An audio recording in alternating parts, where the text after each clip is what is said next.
Well, what happens when World Dairy Expo and a midterm election collide? It's a gift for cartoonists. Two professional doodlers, one from the world of politics and the other from the land of zany animals, are holding two mashup events in Madison and Verona. Phil Hands is the editorial cartoonist for the Wisconsin State Journal, and Leigh Rubin is a syndicated cartoonist and the creator of Rub's Cartoons. And this is his 10th year at World Dairy Expo? 10th year, yes. Wow. Welcome to both of you. Happy anniversary, 10 years. Thank you very much. So guys, Phil, why don't we start with you? Can you explain to us what a mashup is? Well, Leigh and I, people will kind of assume all cartoonists are the same, and Leigh and I do very different types of cartoons. So Leigh is doing cartoons about, generic animals and characters, and I'm doing very local specific politics in Wisconsin specifically.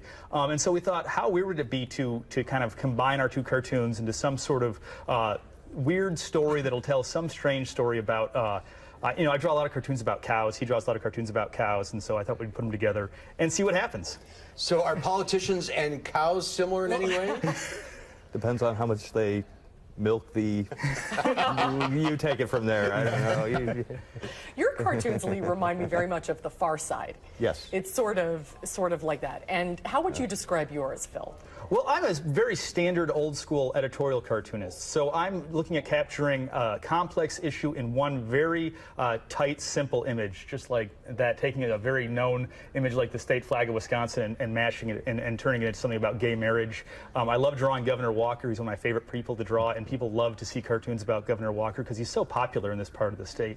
And so I'm always looking at ways to make a political statement and try and make it a little bit funny and try and just kind of capture an entire image, entire concept into one image. But you don't take sides necessarily politically. I mean, both parties get skewered. When you make a mistake, I call you out on it, depending on, it doesn't matter if you're a Democrat or a Republican, but I do have my own viewpoints, and my cartoons sort of represent my viewpoints at all times. People would generally consider me fiscally conservative and socially liberal, like a lot of people in Madison, or a lot of people that are considered conservatives in Madison. I get a lot of heat from both sides, though, because people who are liberal in Madison do not like having their values questioned. Then you're doing your job. That's right. So, Leigh, how will the mashup work? People who come to see you at your events, tell us a little bit about how it'll work. Well, how it's going to work is each one of us is going to take a few minutes and talk about our own work, and then we're going to do kind of a back and forth thing with cartoons of similar themes of how I would do it as a more general bit of humor, and Phil will do it as a more editorial bit of humor. Yeah, we had no idea what we were doing, actually. You really want to know the truth. We'll see what happens. We're not exactly sure how it's going to turn out, but I'm sure it's going to be just brilliant. Doing the cartoons, it seems to be much more difficult than people would think.